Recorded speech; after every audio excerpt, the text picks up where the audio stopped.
பொதுவாக முருகப்பெருமானை 1000 பேர் 1000 வழியில் வேண்டினாலும் அவரை எப்படி வேண்ட வேண்டும் என்பதற்கு எடுத்துக்காட்டாக ஒரு சிறிய கதையை கூறுகின்றேன்.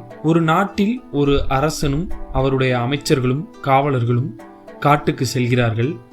அந்த நேரத்தில் அவர்கள் அசதியாக உணர்ந்ததனால் அந்த ஒரு மரத்தின் அடியில் படுத்து உறங்கிக் கொண்டிருக்கிறார்கள்.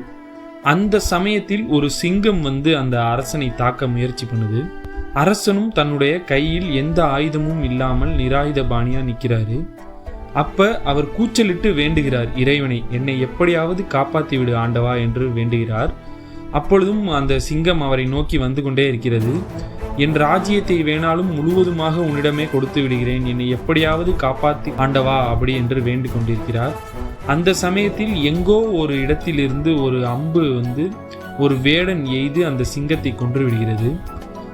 அந்த அரசர் வந்து அந்த வேடனிடம் போய் கேட்கிறார், உனக்கு என்ன வேண்டும் என்றாலும் என்னிடம் கேள், நான் அதை தருகிறேன் என்று சொல்கிறார். அதற்கு அந்த வேடன் கூறுகிறார், என்னுடைய வேலையே விலங்குகளை வேட்டையாடுவதுதான் அரசே, அதைத்தான் நான் செய்தேன். நான் செய்த என்னுடைய வேலைக்கு எதற்கு எனக்கு பரிசு என்று அவர் சொல்லுகிறார். அப்பொழுது அந்த அரசர் சொல்கிறார், இல்லை இல்லை, நீ என்னுடைய ராஜ்யத்தில் பாதியை வைத்துக்கொள், இல்லை இல்லை என்னுடைய ராஜ்யத்தில் முழுவதுமே கூட நீயே வைத்துக்கொள் என்று சொல்கிறார். அப்பொழுது அந்த வேடன் அதை மறுத்து விடுகிறார். அதற்கு அந்த அரசன் சொல்கிறார், ஏதாவது நான் உனக்கு செய்ய வேண்டும், என்ன நான் செய்ய வேண்டும் என்று அந்த வேடனிடம் கேட்கிறார். அதற்கு அந்த வேடன் சொல்கிறார், ஒரே ஒரு முறை என்னுடைய இல்லத்தில் வந்து நீங்கள் உணவு அருந்தினால் போதும் என்று கூறுகிறார். அதற்கு அந்த அரசன் சொல்கிறார், நான் பிறந்த அந்த நன்னாளில் உன்னுடைய வீட்டில் நான் உணவு அருந்த வருகிறேன் என்று சொல்லிவிட்டு சென்று விடுகிறார்.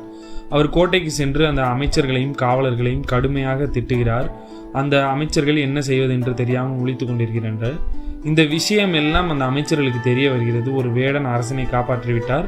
அந்த வேடனின் இல்லத்திற்கு அவருடைய பிறந்த நாள் என்று அரசன் செல்ல போகிறார் என்பதெல்லாம் தெரிந்தவுடன் அந்த அமைச்சர்கள் அந்த அரசனிடம் எப்படியாவது நல்ல பேர் வாங்க வேண்டும் என்பதற்காக அந்த வேடனின் இல்லத்திற்கு ஒரு அமைச்சர் சென்று, அரசனே உன் வீட்டிற்கு வரப்போகிறார், அதற்கு இந்த வீடு தகுந்ததாக இருக்காது என்று கூறி ஒரு பெரிய இல்லத்தை அவருக்கு கட்டி கொடுக்கிறார். இன்னொரு அமைச்சர் சென்று, உன்னுடைய இல்லத்தில் தரையில் உட்கார்ந்து அரசனால் உணவு அருந்த முடியாது அப்படி என்று சொல்லிவிட்டு அந்த இல்லத்தில் இருக்கும் அனைத்து பொருள்களையும் மாற்றி அமைக்கிறார். இன்னொரு அமைச்சர் வந்து, அரசர் உன்னுடைய இல்லத்திற்கு வருவதற்கு பாதையே சரியில்லை என்று கூறி அந்த பாதையை மாற்றி அமைக்கிறார். வேடனின் இல்லத்தையே மொத்தமாக மாற்றி அமைத்து விடுகிறார்கள். இதிலிருந்து நமக்கு தெரிய வருவது என்னவென்றால், என்னதான் நாம் முருகனிடம் கேட்டாலும் நமக்கு எது தேவை என்பதை முருகன் நன்றாக தெரிந்து வைத்திருப்பார்.